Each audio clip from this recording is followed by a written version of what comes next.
Hello, and welcome to the Writers and Illustrators of the Future podcast. This is John Goodman, your host. This podcast is dedicated to the aspiring writer and artist and will provide inspiration and tips from top professionals in the field. If you've been listening to this podcast or are new to it, I thank you very much. I would also appreciate if you took a moment to follow it on whatever platform you use to listen to your podcasts. This week's guest is Brian C. Hales, an Illustrator to the Future winner in 2002, volume 18. He also recently illustrated Hubbard's story, The Idealist. He is a writer and artist and one of the most chill people I know. Welcome, Brian. Thanks, John. Thanks for having me. So I guess to begin, I got to say, we're recording this at your home, and we were here for the Life Universe and everything, and finding out that I could actually talk to you. And I said, absolutely, I want to be able to do this interview. But driving up to your home, we kept going up higher and higher and higher. And now we're overlooking the entire valley of Salt Lake City below us. It's just absolutely stunning. Yes, we are mountain people. We live in the Rocky Mountains. We live in 8 feet of snow, at least during the winter time. We do experience the 4 seasons. And, I appreciate having the nice warm summertime and skiing in the winter. So yeah, just getting out of your driveway, I guess you put your skis on. That's right. Yeah, pretty much. We can ski in our backyard. You just have to hike up the mountain. It's amazing. Anyway, so were you illustrator first before you became writer? Yeah, I think I'm primarily known as an artist first, and then secondary writer. I won the Illustrators of the Future contest back in 2002. And makes me feel a little old, but that was kind of getting on the path as far as being a professional artist. But I've always loved storytelling, and I love the story aspect of art. Every good painting, every good illustration in a book, every amazing piece of concept art in a film tells a story. And so that's kind of what drew me to the genre. I think just this draw to storytelling. Right. So now, when did the illustration bug first bite you?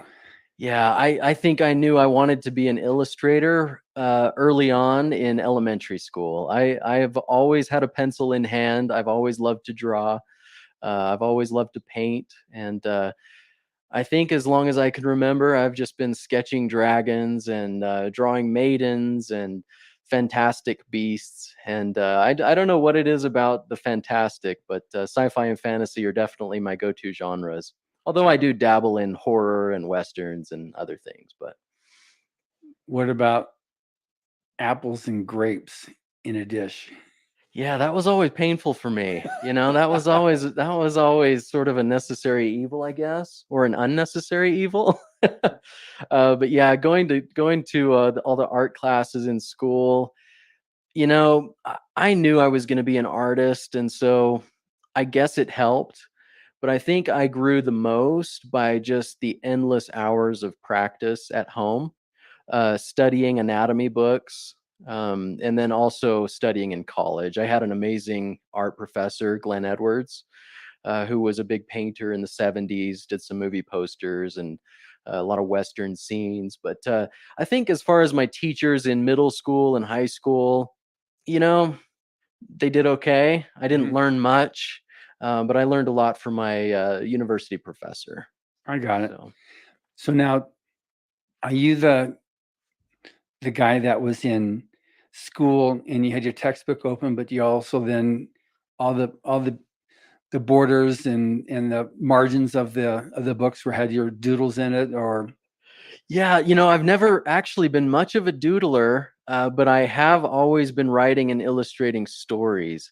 And so I would get an assignment from my high school art teacher to paint apples or oranges or whatever. But I would always approach my teacher after class and I would say, hey, I'm writing this epic fantasy poem and I'm illustrating it. Can I just illustrate all of these big scenes? And I described the scenes to him and use this as the assignment. And most of the time they said yes, because they just saw the drive that I had and I was going to write and illustrate these stories regardless, and I figured I might as well get school credit Sure. at the same time. Or did you have a dragon eating an apple? Yeah, there you go. Get your apples in there. Yeah. So now but your art is amazing. I'm in your studio right now doing this interview, and I'm seeing, there's the Cape Crusader there, but then I see this, is that Greek? Yeah, these Mediterranean murals I'm painting for a vacation home we're building. But yeah, Greek, Roman art. I've always loved the classics. I've always been drawn to the Pre-Raphaelite Brotherhood and their style. I've always loved artists like Bouguereau and Lawrence Alma Tadema, Joseph Solomon. I just love, those early classicists of fantasy and classical art. Just amazing. Yeah, I mean, going around your home as we were trying to figure out where we're going to do the video interview, I just see all this art and illustration. There's a lot of, are those pencil sketches that I see up there, or are those?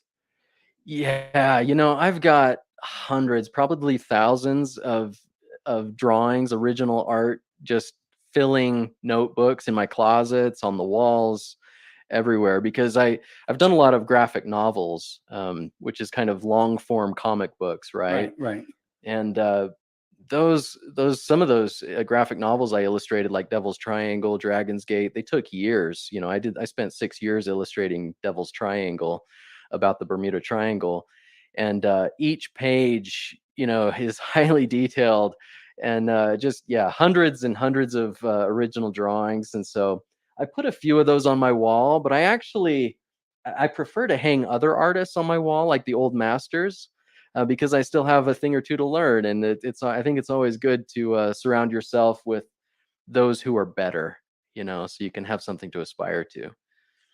That's amazing. It's interesting.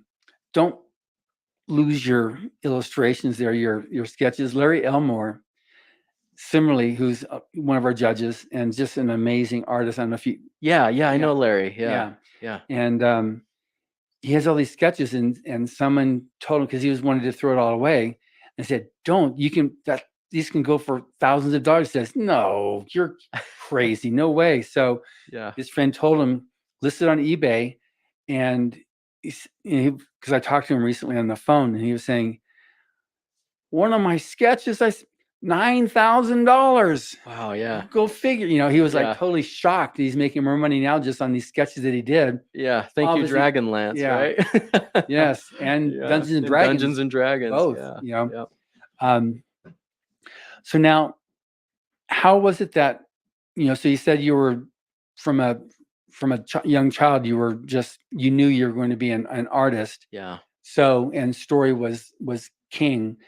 So how did it come that you discovered Illustrators of the Future in that story? Because you said you were on mission or going on mission with your church. And so how'd that whole thing work? Yeah. So I'm a member of the Church of Jesus Christ of Latter-day Saints. And back in, I served my 2-year mission for my church back in 1999 to 2001. Mm-hmm. And I served in Jacksonville, Florida, was where I was called to. And so I was on my mission. And the life of a missionary is very busy. You're basically out the door at 9 a.m. and you come back at 9 a.m., lights out at 10. Or 9 p.m. 9 p.m. Yep. Yeah. Sorry. And you wake up at 6, but you're expected to have 3 hours of study, studying the Old and New Testament, the Book of Mormon, and Scripture. So as far as having time to draw as a missionary, it just didn't exist. I had 1 hour a day that was mine, and that was the hour of personal study every morning. And so I wrote my parents and I said, send me the Bible on tape and the Book of Mormon on tape. And every morning for personal study, I would just listen to the scriptures and I would draw.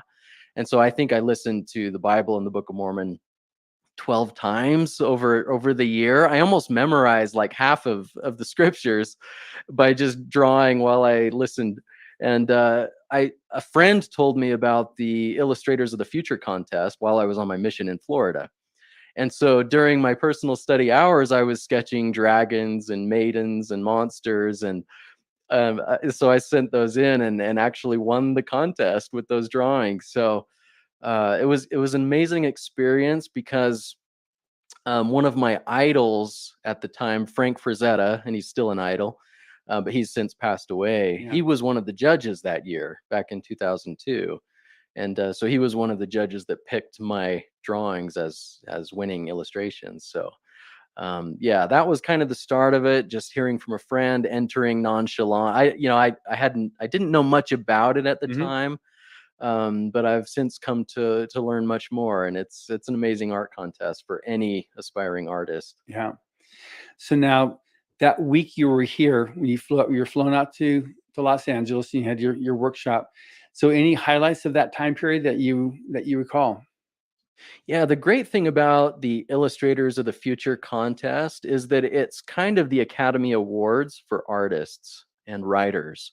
And you don't get that kind of recognition really outside of the contest, other than, in professional accomplishments and books and films and things like that.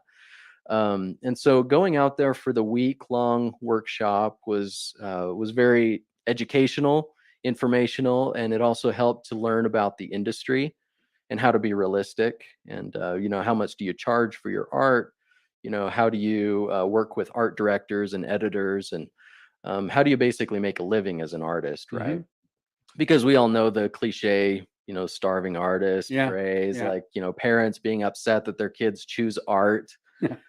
So we all get that, but I figure with, 7-8 billion people in the world, no matter what industry you choose, there's going to be a lot of competition and it's going to be hard to make money. You just have to choose your thing and be really good at it and just know that you're going to make a good living doing this, Right. And I think for artists especially, it does take a little bit of extra perseverance and a little more oomph than, most other industries, but it's still possible. Right. So that week, so I know there's a bunch of essays that you had normally give the art book to the illustrators, and anything about that, particularly the L. Ron Hubbard essays on art or illustration that you remember? Yeah, I mean, as far as L. Ron Hubbard's writing about the profession of art and the techniques, I think I remember gleaning most from that you need to be realistic, and then also you need to take what you do seriously. And so I sort of innately, in a way, I kind of already knew it, but it was nice to see it on the page. Right. That somebody else understood those principles, and it sort of just solidified that drive and that desire that I already had kind of springing up inside. So. Right. One of the things too that comes up frequently when I talk to artists is one of his essays on art. He says art is the quality of communication, and communication is the senior datum there, and you don't sacrifice communication for technique. Technique is important, but you just got to communicate. And if you keep on trying to improve technique where you lose communication, then you're missing the point of art. Yeah. Yeah. I mean, as far as communication, I would say that's sort of the selfless side of it. You're basically creating art for others to view. I always thought when I was younger that art was sort of, it was all about the finished product. And as I've gotten older, I've come to realize that it's actually more about becoming something, becoming an artist. And it's the fulfillment, I think, comes in the becoming and not necessarily the product or the doing. And, I have a lot of artists friends that are, some that are totally freaked out by this AI phenomenon, that's swept over the world in social media. They think that, AI is going to replace all artists. We're going to be insignificant. We're not going to be needed anymore. People won't hire us. And to a certain extent, I understand that sort of scarcity mindset. I was talking to my wife about it. She's like, you better be careful. You're going to be replaced. But I also have a lot of artist friends that use the AI. I've used it just for ideation, to get ideas, to look at reference, things like that. And it reminds me, I don't know if any of the listeners would remember back in the 80s and 90s, but if you remember a singer named Paula Abdul, I remember, I was never a fan, But I remember there was this scandal when she was accused of using a computer or a synthesizer to make her voice, her singing voice, sound better. And she got a lot of flack for it in the media. And then, fast forward a few years later, every professional singer is using computers and synthesizers to make their voices sound better, right? And so when you look at things like AI art, I think it's a tool. It can be used for good, it can be used for bad, and it's going to be. But I think as an artist, I'm not so worried about it replacing me. I'm more worried about what I'm becoming. How well do I draw? How well do I paint? Do I paint better than I painted last year? And so for me, it's more about what I'm becoming, than what the finished product is at the end of the day. I got it. Yeah, speaking of AI, we changed the rules on the contest to make it very clear and very definitive that AI art is not accepted. And if there's a question about it, then what the judges will ask for are the earlier files. Yeah, to show that, thumbnails, comps. Yeah, and to show that you've sketches. actually done it. And That's if it great. and if it is a Photoshop that's done, to show the layers, Mhm. that really was your creation and not skimming the Yeah, AI. What it does, it just goes through and just skims the internet and just pulls all these different images to do this stuff. that's Which great. right now, I know that you can't get copyrights right now on material that's been created with AI. There was one book that was given a copyright and it was retracted, saying no, if it's AI, that you can't copyright it. Yeah. Yeah. And one thing I found too is it's difficult to get really high resolution AI art images that actually hold up, where the faces or the fingers or toes aren't all screwed up and mangled. And so AI still has a lot of issues. And, in the years to come, they'll probably work out those kinks. But yeah, it's pretty easy to identify AI created art. I'm glad the contest is sort of policing that and standing as sentinel for that sort of thing.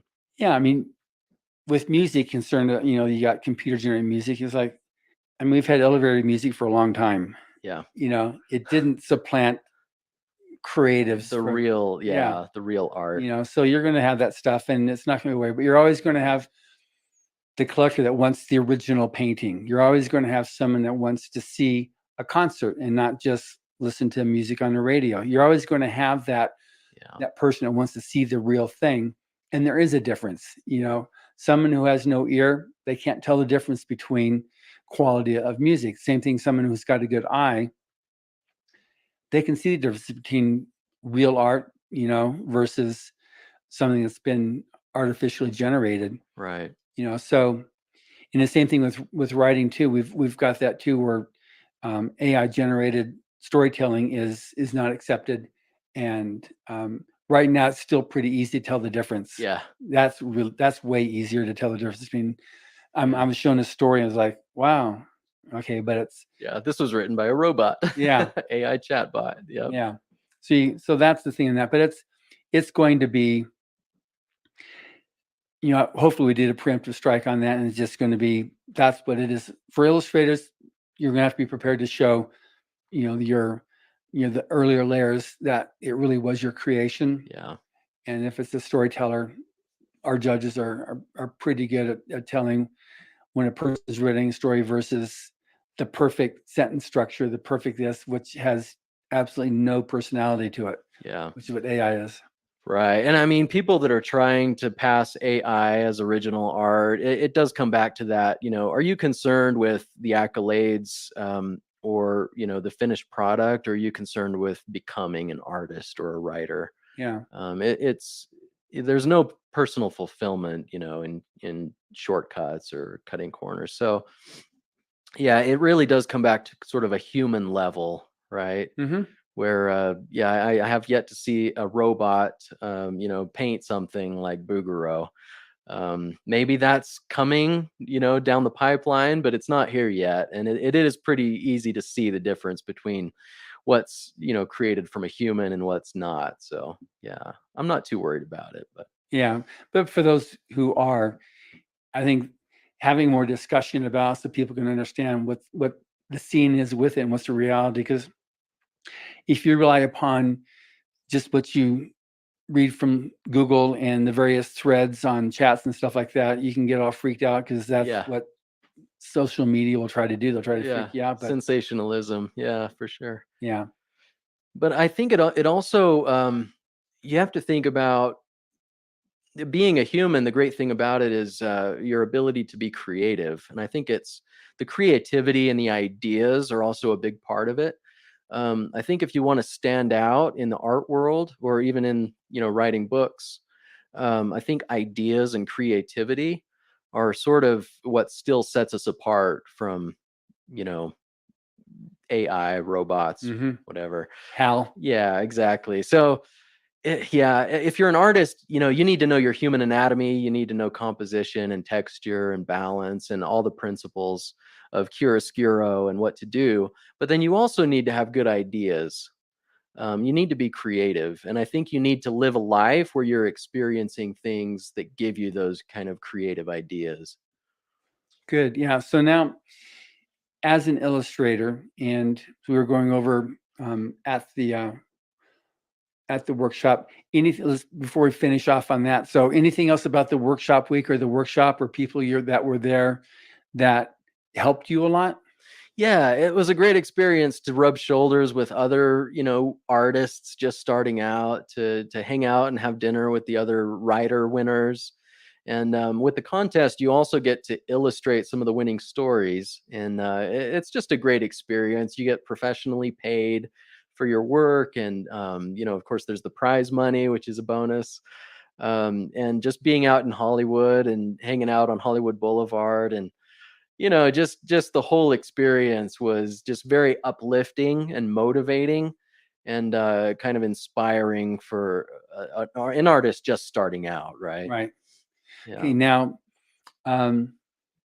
Yeah, so moving on from then. So, what happened to your career after the workshop and the awards event and whatnot? So, actually, do you remember who presented you your award at the awards event? Yeah, so those that presented the winning illustrators was well, they had a special guest, Sean Astin, and he was presenting to the winning illustrators.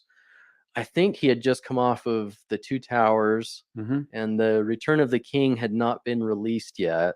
So we were all just jumping in our seats, right? And everybody was asking him about Lord of the Rings, and he's like, I don't know. I hope it's good. I haven't seen it yet. Speaking of Return of the King. Uh-huh. And so it was cool to hang out with him after at the awards ceremony. I think Ron and Val Lindon were also leading the workshop that year, and they were great. They taught us so much as far as the art of illustration, and also Sergei Pyorkov, who I think was a previous winner. He of the was. He was a grand prize contest. winner. Yeah. Yeah. So Right when Ukraine separated from Russia and the USSR yep, collapsed. Yeah. that's right. Yeah. So he was excited to be there. We loved hanging out with Sergey, and I think Frank Kelly Freeze was also a judge that year. And like I said before, Frank Frazetta. So awesome. Yeah. Oh, great. So what happened after you left Hollywood and went back to Salt Lake City? Yeah, so I'm from a town called Logan. It's north of Salt Lake, and I studied at Utah State University. And I also studied art at the Academy of Art in San Francisco. My mom taught figure sculpture there, and so I took a couple of years from the academy, and then at Utah State studied with Glenn Edwards. And like I said, I've always been into writing and illustrating. So I mean, from the get-go, I was writing and illustrating stories, children's books, illustrated novels, comics, graphic novels. And since that time, a little over 20 years ago, I've written or illustrated, I think something like 60 titles. You'll have to look at my Amazon page, but it's over 60, I know. And then one of those was optioned by New Line Cinema, Continuum, and a few of those are books I did for American Girl. The dolls, the Girl of the Year, McKenna, the gymnast, and some others. So a lot of stuff, mostly fantasy and sci-fi, children's books, but fun stuff. I just finished 2 new books. One is a fantasy novel that's illustrated. It's called Defender of Llyans. and then a how to draw the figure book called Draw It With Me, The Elegant Female Form. And then I'm currently working on 2 more titles. One is a novelization of the Hotel California, the Eagles song. Yeah. That one's so much fun. I think I just finished writing chapter 12 yesterday, and that one's also going to be fully illustrated. And then I'm also developing a series of books and short film animations called Trip, TRYP, which is sort of inspired by Calvin and Hobbes. And so it'll be a bunch of little children's books and animations that go along with that. So exciting projects. I'm always stoked. Whatever it is I'm working on, I'm just always into the next thing. So, which is amazing. Now, when I saw you last year at Salt Lake City FanX, you had this business that you sold, but that you totally scored with during the pandemic. So yeah. What was this project you're doing? What was this that you're creating? Yeah, I partnered with a few guys that live close to Salt Lake here, and we developed some children's craft kits. So we were making, fairy gardens and terrariums and rock tumblers and stuff like that. And it sort of blew up during COVID. I guess all these kids being stuck at home, the parents were desperate for stuff to entertain their kids and, try to get them off their screens. And so I developed this company. I did all the design and visual stuff, all the photography and packaging design. And that company was called Bright Products. And my partners, we actually had a buyer, somebody that wanted to buy the company from us last year. And we'd only been developing it for about 4 years. And we had, I think, 11 products. And anyway, yeah, my partners wanted to sell. I wanted to wait a little longer, but I finally gave in and we sold that company last year. And so anybody that tells you can't make a good living as an artist, don't believe them. You can make, 6-7 figures if you really put your heart in it, so. You got a big heart. Yeah.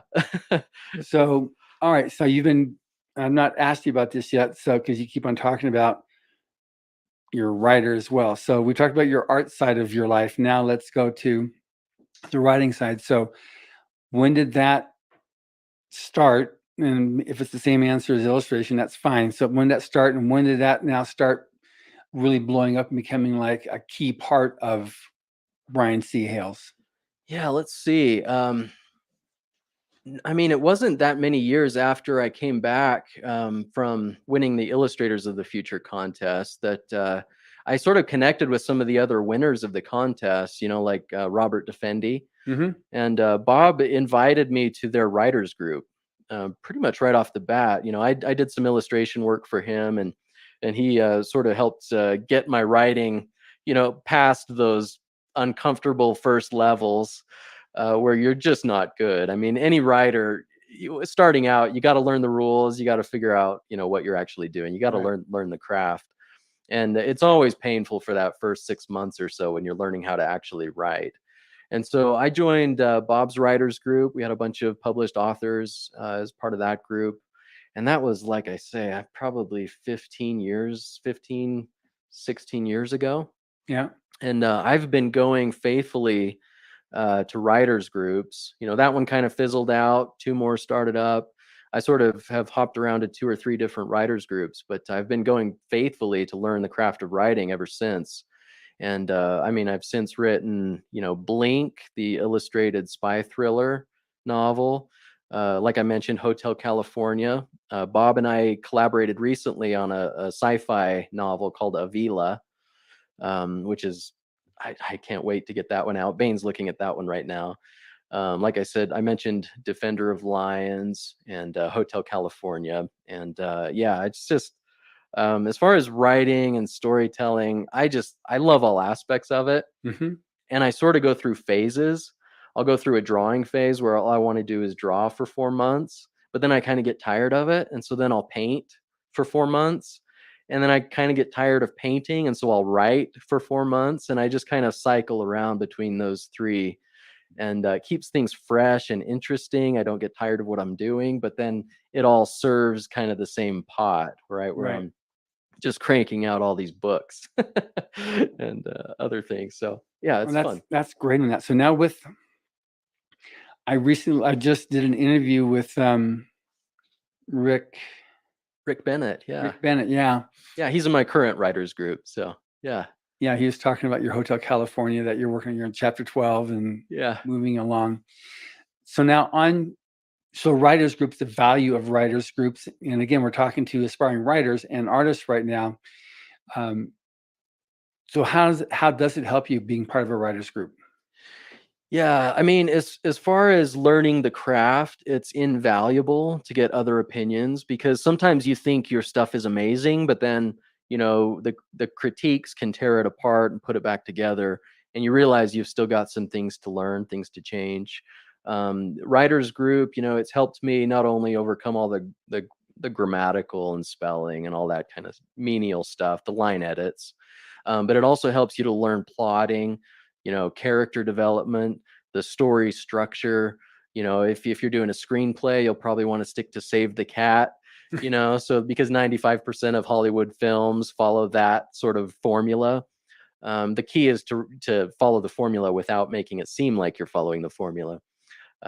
Because we're all getting kind of tired of that formula, I think. Yeah.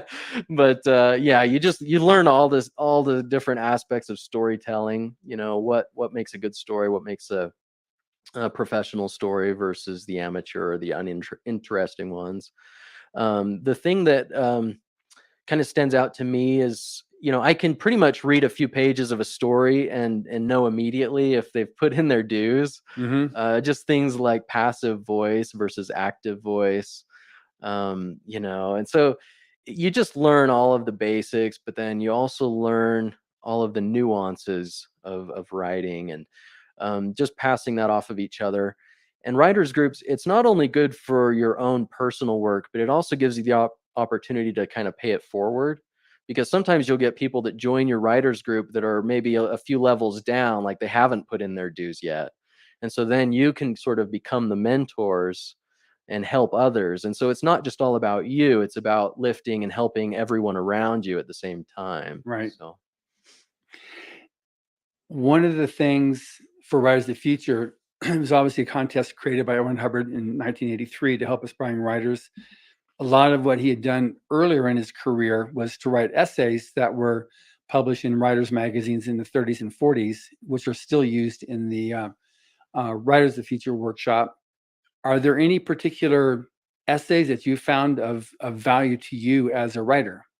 yeah, I appreciated Mr. Hubbard's art essays. Back, like I said, when I joined the contest, I was a new and aspiring artist.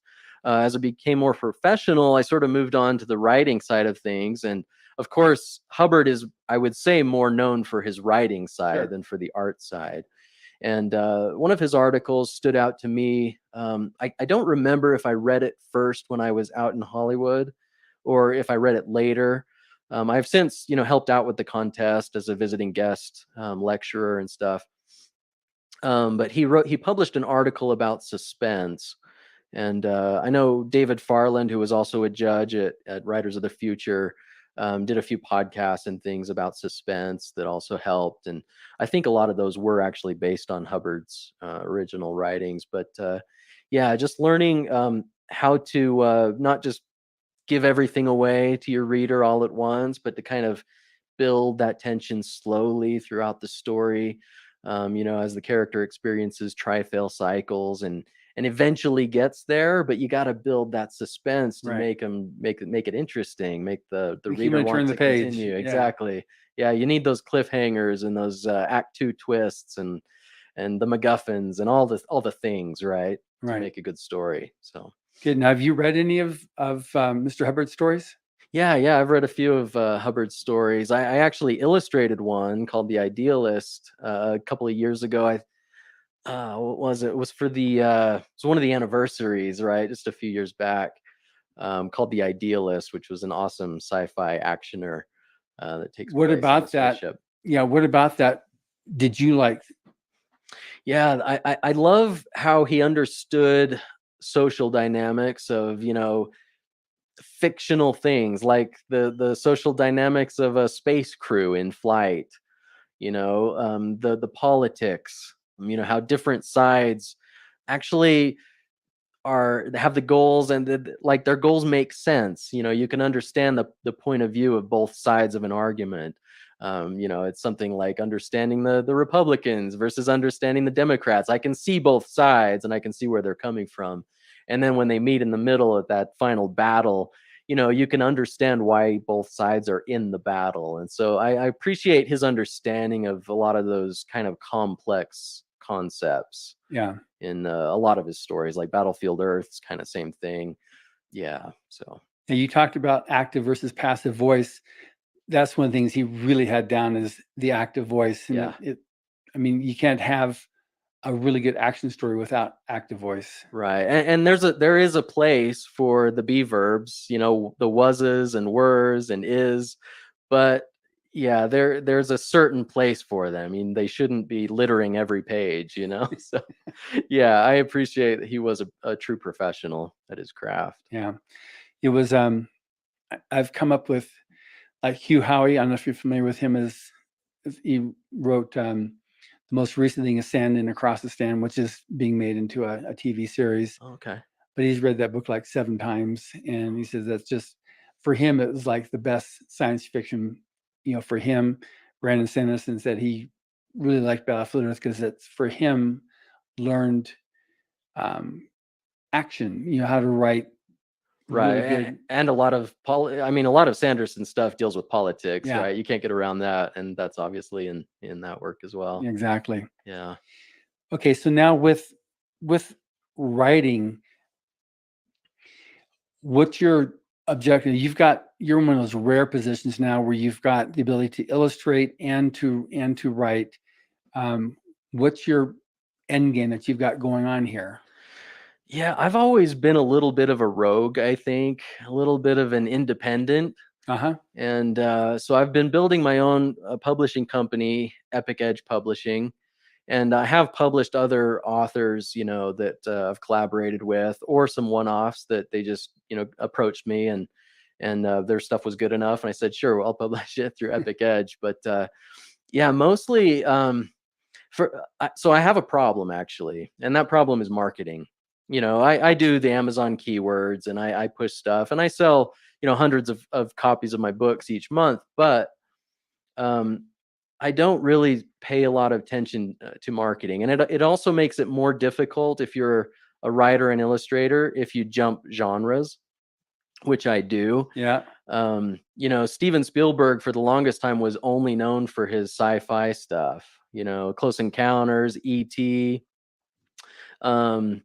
It wasn't until he became successful enough that he could say, oh, I want to make a movie like Munich or Schindler's List or some of these other things that don't really fit into that box of a genre that we all kind of knew him for. Right. And I've had the same problem. I love fantasy and I love sci-fi, but I also love horror. And I love good storytelling no matter what genre it's in. I've written spy thrillers and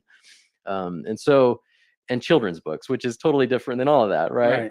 And so, yeah, it's difficult for me to market myself because people don't know what to expect because I'm always experimenting in different genres.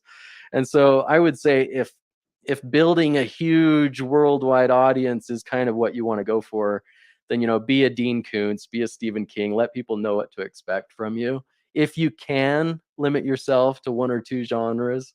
I know David Farland had the same problem, right? He just couldn't keep himself locked in one genre. And I deal with that, but I do a little marketing, but as soon as I finish a project, that's off my table, and all I care about is the next project around the bend. So when you ask me, what's my end game is to make the awesome next product, which is probably from a marketing standpoint ludicrous, but that's kind of how I operate. I don't know. Not really really how to get around that. Edward Hubbard used 15 different pen names when he wrote his fiction back in the 30s and 40s. Right. Yeah, that's right. But that was because there were only so many, even though there's a lot of magazines, there are only a few handfuls were the top magazines of the day.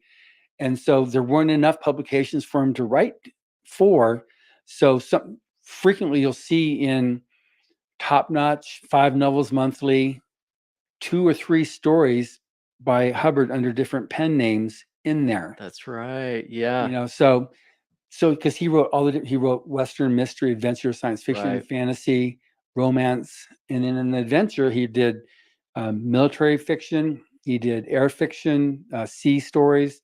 So he had all these different things that he did. So he was able to overcome that, and he was one of the most successful writers of the Golden Age. Yeah. So you're saying using a pen name is where I went wrong. I haven't been using pen names. The thing that Hubbard had going for him was that he was so prolific that he could make that actually work. I don't think I've written enough in each genre to actually make that work. Yeah, well, he was writing during his heyday during the time period. He was pumping out 100,000 words a month. Yeah. 3 hours a day, 3 days a week. Yeah. That was his thing. And when he wrote Battlefield Earth, that was written in 8 months. That was 425,000 words. Then he went on the next year. In another 8-month time period, he wrote the 1.2 million Mission Earth. Yeah, that's incredible. Yeah, he had 2 manual typewriters that he used, and he'd type one until it needed to be repaired. Then he switched to the other one, and then till that needed repaired, then back to the other one. He just kept on cycling through them. Yeah. He was very prolific, but Yeah. um, And then also, it didn't take him a day or two to write a children's book and then 6 months to illustrate it. that's a fact. That's a fact. Right. But one thing he did was quality. He was a story like you for yourself, stories boss. And one thing about what he did was he told a story, and people loved his stories because they're real. It was about real people. And even Robert A. Heinlein said, "I learned something new about your storytelling. I thought there was only certain few number of storylines. I learned it from you. It's the man that learned better." Yeah. And so, and his stuff, they always has some redeeming value in the end of it, which is, just knowing you haven't read your materials, which is an anomaly, but I had to talk to you since I was going to be here. Yeah. Normally I'll read the book before I talk to a writer. Right. I am familiar with your art. But there is that redeeming value and that sense of morality somehow or another that comes through. So I'm certain that's, looking at your art and just knowing you, that's also a key part of what you like to imbue. Yeah, and I think there's always something to be said for the good guy, right? I mean, television, film, books, we're saturated, I think, right now with anti-heroes. Yeah. That's kind of been over the last decade or two. Kind of the cool kid on the block was the anti-hero. From Breaking Bad to Better Call Saul and all this stuff, right? These kind of bad guys that we sort of sympathize with and we follow on this hero's journey. And for me, I've always been a little traditional. I'm still a Christian. I still believe in the Bible, and I have all those family values. I have 4 boys and a beautiful wife, and I appreciate the true hero. And I've sort of missed that a little bit from Netflix, from Amazon, from Disney Plus, from Hulu, from all the this constant barrage of entertainment that sort of teaches the opposite of these values, right? That's right. And how to become something better and how to aspire to something greater. So I kind of miss the traditional, the classic stories of the good guy, right? Mm-hmm. And so even when I'm telling a story like Hotel California, I mean, he's not he's a little bit of an anti-hero as well, just because, listen to the song. Yeah. Right. But it does teach those values, and it becomes a cautionary tale, right? It doesn't glorify the debauchery that happens at the Hotel California, but you see it for what it is, right? Mm-hmm. And you see the consequences of those choices. And so I think storytelling, it does give anyone, no matter what your view of the world, it gives you a platform to kind of either teach those morals or teach what you're about or teach about your background. And I think Hubbard definitely did that with his stories. He traveled the world, like you said. Mm-hmm. He was a pilot and an explorer, and he learned about all these different cultures. But I think, with the foundation of it, we're all human and we all have a human experience. Right. They're all very different from one another, but they are all human.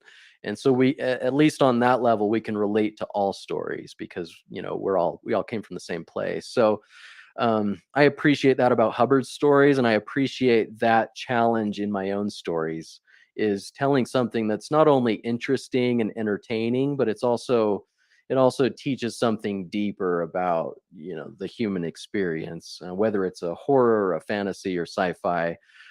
These are all human characters, even if they're unhuman or inhuman. Yeah, that's interesting because, again, referring back to Battlefield Earth, I mean, it's almost 5 million copies of that book sold. It is very popular. It is very much a hero's journey, and he's not an anti-hero. He is an actual Johnny Goodboy Tyler is a hero.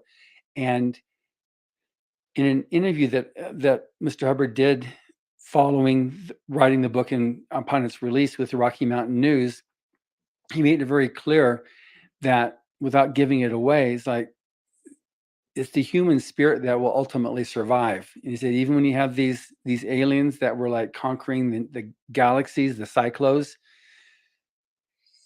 they didn't have that spiritual essence about them. And said ultimately it's that human spirit, that essence that's going to survive, and in the future it's going to enable us to survive whatever adversity comes up. And even with right now what we have going on in society, you're going to see that, I think, somehow or another, the people like yourself and others like yourself. And that's why the contests are so important. And Rise of Future maintains PG-13. We do that so and gives that opportunity for the aspiring writer and artist to get the voice out there and give that little beacon of hope that, whatever angle they approach it with, that things can actually, make it.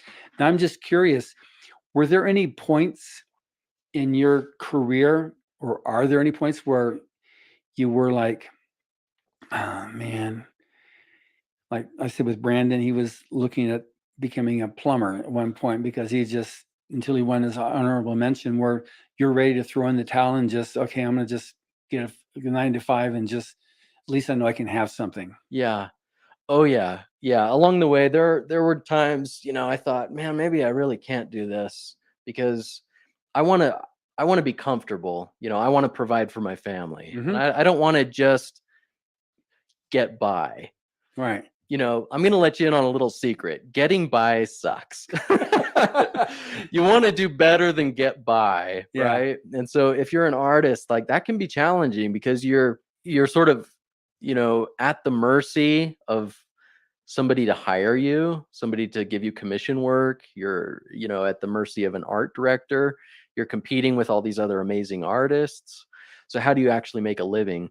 And shortly after I won the contest, I actually did an internship in New York City at the Society of Illustrators. And they always had, I would help set up and take down the gallery shows, and they would have visiting filmmakers and art directors and editors always coming in and out of the society. And on the 4th floor, they had this big restaurant with a bar, and they had a $5 million Norman Rockwell hanging over the piano. And we would do drawing parties and have, jazz bands come, or figure drawing classes. And it was awesome. But I remember one show, I think there was a visiting artist named Gary Kelly who did the big murals in the Barnes and Noble bookstores. And one thing he said, it was a group of illustrators that came from a university for the presentation. And he said, how many illustrators in the room? And most of the kids raised their hands, including myself. I was standing in the back. I sort of served drinks or helped out wherever I could. But I was there, same as these students, right? Just to glean from all these professionals. And he said, how many want to make a good living? And everybody raised their hands. And okay, then learn graphic design. That's what he said. He said, oh, he knows we're all illustrators. He knows we're all majoring in that in our, college careers. But he's telling us to learn graphic design. And so I took that to heart, and I did learn graphic design. And I love graphic design.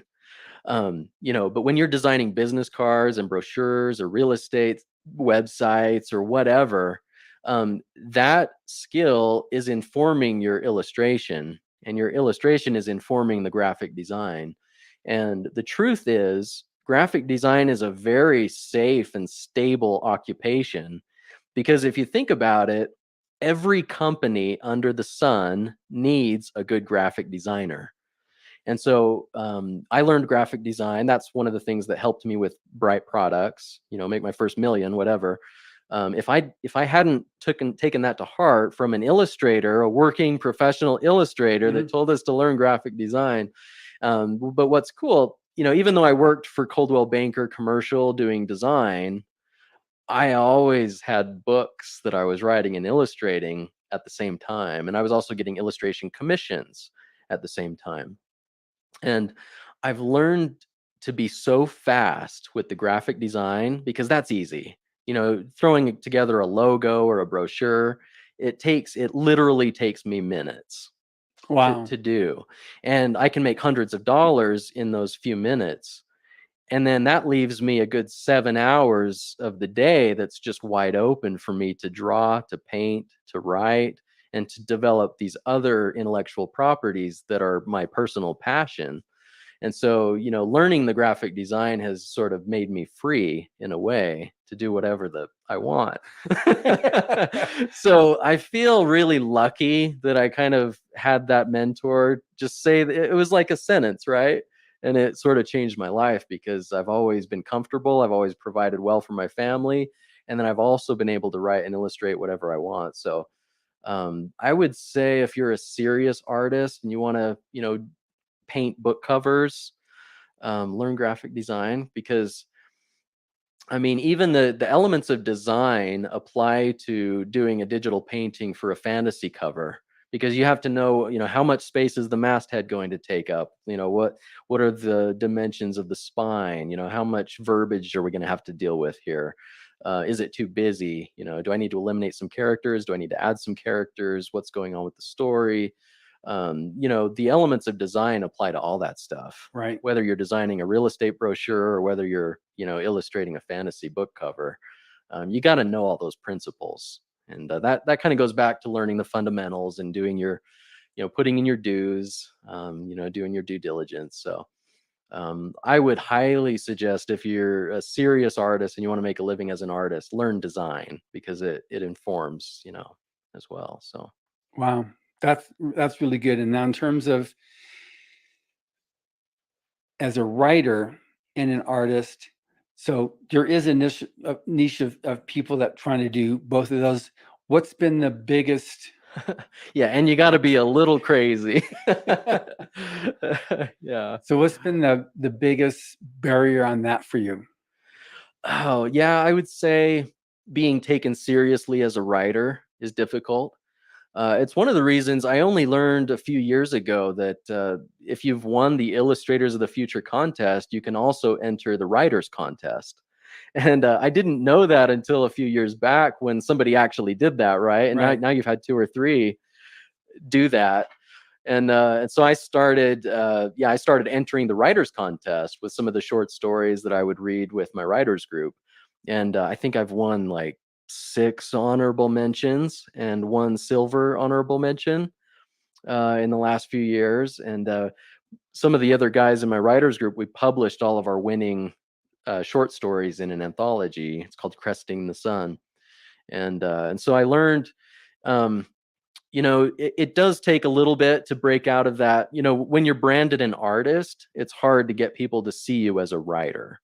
Mm-hmm. And I imagine that it goes both ways. Yeah. Yeah. So that's probably been one of the biggest challenges, is being taken seriously as a writer.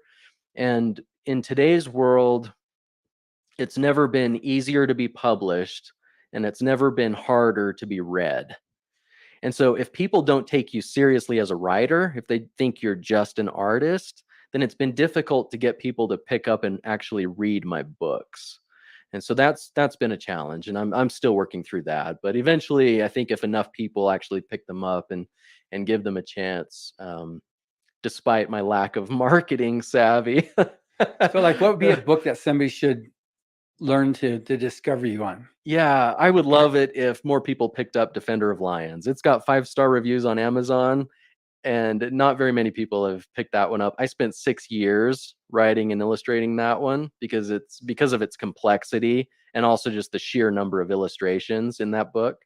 I basically developed 3 alien races from scratch, and they're my own.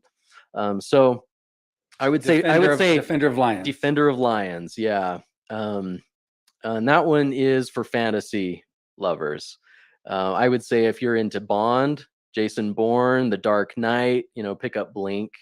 That's a pretty popular one. And that one's I've also got an audiobook out on that one. If you're into sci-fi or horror, maybe Devil's Triangle, definitely check out Hotel California. That one will be out in a few months. And if you're just learning how to draw, then I've got a bunch of figure drawing books that are actually #1 bestsellers on Amazon. So they just Brian C. Hales on Amazon. Yeah, just go to Amazon and type in Brian Hales, and all those books will pop up for you. It's Hailes. Right. So. It's interesting because one of our illustrators that featured judges, Lazarus Chernick, he went to art school. He wanted to be a writer as a youngin', but where's the money? His parents were always challenging him. How do you make money? How do you make money? So he went to art school, became an art director, and that's what he's done. And he became then an illustrator, the featured judge. But then a couple of years ago, he really said, I got to readdress my goal to become a writer. So he started entering every quarter. He used a different Lazarus Black. Yeah. So it wasn't Lazarus Chernick. And he started entering every quarter. And the first time he got an honorable mention, he was like, over the moon. Yeah. And then moved up. Hey, that means you're in the top 5%, right? And then silver honorable mention. And then he became a finalist. And when he's called a finalist, he was so super emotional because that was one of his lifetime goals that got so heavily invalidated and suppressed. And like, he wanted that so bad. Yeah. And then he became a finalist. He was like mega emotional. And then he got a call saying he was a winner. And he just like, oh my gosh, this was last year. Yeah, over the moon. Over the moon. And so he came, and I'm not teaching the workshop. He's a judge. But he attended the writer workshop, and he's like, I'm a writer. Yeah, I'm officially a writer. Yeah. So he had his writer badge on, and the whole thing is just like, no, I'm not. I'm hanging with the writers. Yeah, I'm not here for the art side this time. I'm not hanging with the artists. I'm hanging with the writers. Yeah. But he's like, he's bridging it over now. Now he's coming out with his more and more books and stories. Obviously, because of his knowledge as an artist and experience as an artist, it helps him a lot for what he's trying to do there. I really don't see it's going to be a problem. Like this podcast, we're reaching 2 million people right now with this episode. And I think people to be able to discover you and find out that you're a hybrid. Yeah. Being able to illustrate your own work, do your own cover art, and have that, it adds so much texture and another dimension to the story itself. I think people have no idea what they're missing if they don't check you out and check out this type of story. Oh, thank you. Yeah. And it all relates, right? Yeah. It's even like design versus illustration. It all relates. Storytelling is storytelling, whether it's visual or through prose. It's all important as far as I'm concerned. Absolutely. And I think it's something that people definitely need to take advantage of what you're listening to on this podcast and check out Brian C. Hales and these stories and just find out what it's like to appreciate a story.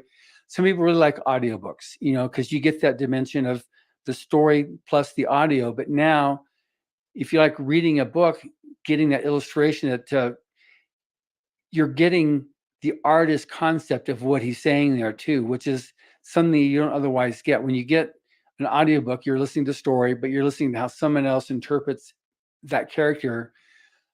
Right now, you're getting like, this is what you're envisioning that character is when you write it, or that scene is, or the environment, or that world, or seeing what that is. And it's something that like, this is the full vision of what you had. And I should mention, on 2 of my illustrated novels, on Blink as well as Defender of Llyans, even on the Audible audiobooks, I actually have uploaded the PDFs with all of the interior illustrations.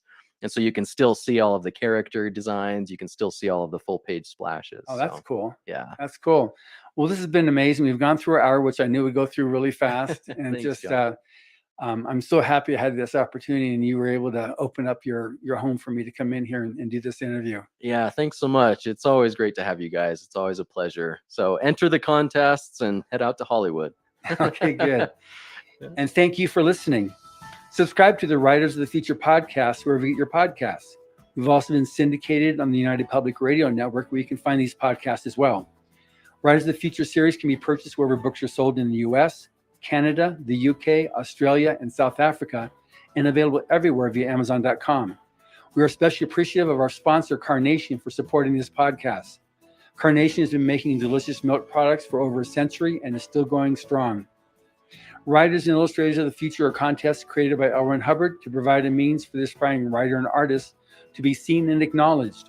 It is free to enter and open to amateur short story writers and artists of science fiction or fantasy. Again, thank you very much, Brian.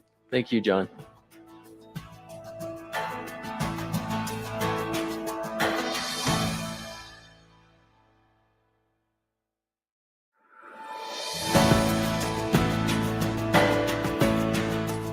Hello, and welcome to the Writers and Illustrators of the Future podcast. This is John Goodman, your host.